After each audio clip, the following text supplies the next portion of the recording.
Are you wondering how on earth are we going to get through 5 to 10 weeks of baby sleep? What can I do to help my baby sleep better so I can get some more sleep? Because this parenting gig, it's exhausting. Let's give you some tangible tips, some things that are going to give you amazing sleep along the way with your newborn. My name is Anna McMillan. I'm the owner of Little Wink Sleep, certified sleep coach, and creator of Sleep Sleep Baby, Nurturing Newborns, and Navigating Naps. I love helping parents and especially helping them teach their babies to sleep without leaving them to cry it out. So let's get right into it. First, we're going to talk about that 5 to 8 week period, and then let's talk about 8 to 10 to 12 weeks, that kind of area there.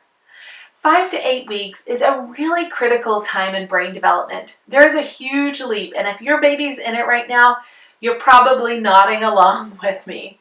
This is not necessarily an easy time of newborn life.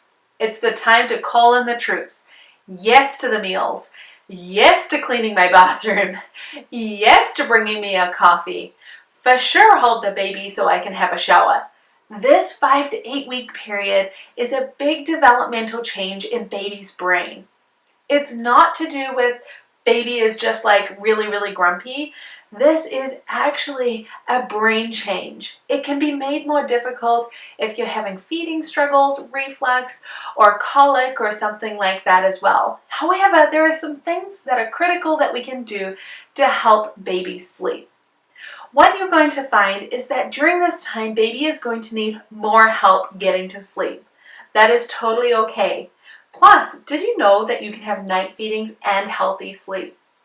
The priority during 5 to 8 weeks is actually to make sure that baby goes into sleep before they get overtired or overstimulated, rather than how they get to sleep. Have lots and lots of grace for yourself and for baby. I want you to prioritize sleep for baby. Their awake time, the time they can handle awake, is around about 45 to 55 minutes still. Very short, and for some babies it may even be shorter, although rarely longer. Maybe at that 8 week point, they could head towards an hour. However, we always want to be on that conservative side for newborns. You see, for an infant or older baby, they have about a 10 to 20 minute window of when they can go to sleep. For a newborn, things switch pretty quick. It's like 5 to 10 minutes, even less sometimes, between undertired and overtired. So we've got to make sure we're watching our baby. If you're noticing that your baby is starting to get tired, these are called sleep cues. They could be red eyes, rubbing around on the face. Maybe we've got some stiff jaw. Sometimes they will just start to writhe around, pulling at the ears. One of my babies used to pull at their hair at the back. Another one might be hands in mouth or up close, right? Or nuzzling into you. They can look very similar to feeding cues. So it's important to watch your baby's cues so you can discern which is which. If your baby is starting to get overtired or overstimulated, some key signs are a stiff body. We're going to hear a more high-pitched sound where they're a bit more disgruntled with things. Their jaw, instead of smacking lips with needing to feed, we're going to see a longer, wider, open jaw that is going like this because they've got that cortisol in their body, that fight, flight, or freeze. We want to make sure that we are really intent on helping them sleep. You're also going to find that there is one longer stretch that develops during this age. They're going to have naps that range in lengths, and that is also normal too. However, if you have this big stretch, and usually in the evening, that is totally okay. Baby is going to need a little bit more regulation than usual. So make sure you go back to the close video that we talked about last time and check that out, as this is going to be a very helpful tool. You're also going to find that they're going to have some cluster feeding in the evening. So using some things to prepare for that, so your expectations are that they are going to cluster feed, because what they're trying to do is actually gain those calories in for the night. Maybe you're going to make dinner so it's ready for the evening, but make it during the day if you need to make it. Maybe it's that you just let your partner know, hey, this is normal. I'm going to be here on the couch. You grab me my cup of tea or whatever it is and you bring it here. Lots and lots of water, of course. Now, another thing to recognize in this period is that we may get some longer night stretches.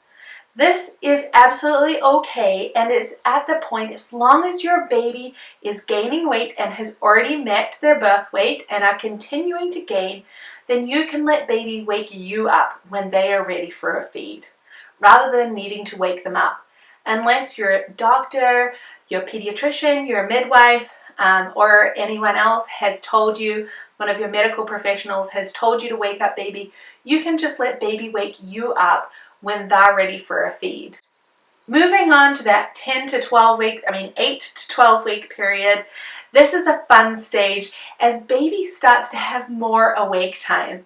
We're looking at about an hour to an hour and 10 minutes between here, and it can become more exciting because before this, it kind of felt like diaper, feed, sleep, like it just felt like that was all they were doing. Now we're going to have a little bit more time. You're going to be enjoying tummy time more, which is absolutely essential, both for them during the day, but also for their sleep as well. This period of time is also when babies start to form their preferences in how they'd like to fall asleep. In Nurturing Newborn Sleep, we progressively and gently teach baby to sleep so that then you don't need to have any bigger intervention later in learning how to sleep. Babies are very great learners at this age and it's extremely gentle. So keep an eye on how are they wanting to fall asleep, what is calming them, and what can I do to assist them. Then, as we learn those preferences, we're able to diversify them somewhat. What may surprise you is this is actually the part we need to keep an eye on as baby may be outgrowing the bassinet. You see, most babies will outgrow their bassinet somewhere between 10 and 16 weeks. Can you believe it? This has come already. Signs that your baby is ready to move from the bassinet to their crib could be that they start shuffling around and moving and there's not enough space in the crib. Make sure that you follow safe sleep guidelines so that there's nothing else in the crib or the bassinet and that the walls are clear so that if they do roll, there's no suffocation hazards. You may also find that baby tries to put their arms out and keeps waking themselves up by hitting the side of the bassinet. Another thing is that you may put your baby in the bassinet and notice that there's not a whole lot of room above their head or their feet. Babies prefer more space than less when they're sleeping in cribs or bassinets. So don't be afraid to try even a nap or the first segment of sleep at nighttime in the crib to see if your baby prefers it as they get older. Another key thing that we want to work on leading up to 12 weeks is removing the swaddle if you are using one. The swaddle needs to be completely out by 12 weeks, otherwise it can cause delays to developmental rolling. It can become a safety hazard because babies can roll early and if they can't get back, then it can cause a hazard. Also, if we use the swaddle after 12 weeks, it becomes much more difficult to remove. If you're not sure how to remove the swaddle, feel free to check out our other video on removing swaddles and how to swaddle. I encourage you to subscribe so that you can grab all of our videos right up to 12 months. They'll be coming out so that you're able to have smooth baby sleep and you're able to get the best sleep for both you and your baby. Babies need sleep for development. They also need feeds and lots of cuddles, so don't worry, we'll be integrating that in too. Remember that this is a really special time for you and your baby between 5 to 10 weeks. So embrace that. Have lots of grace for you and yourself and for your baby. They're learning a lot while you're learning a lot too. If you need a hand, feel free to comment a question below and we may be able to create a video about it. Otherwise, you can contact us on Instagram, Facebook, or TikTok. We'll see you later. Have people in your life been telling you, you'll never sleep again? Are you starting to stress about how life is going to change with a baby or adding an additional baby? I've been there. And mama, it's time to cheers your new best friend, Little Wink Sleep. Our Nurturing Newborns program gently and gradually lays the foundation for sleep in a way that you're able to manage and understand. We use a science-based approach that fosters healthy attachment. You'll be able to let go of the stress of newborn sleep and enjoy this stage, knowing your baby is set up with the right skills.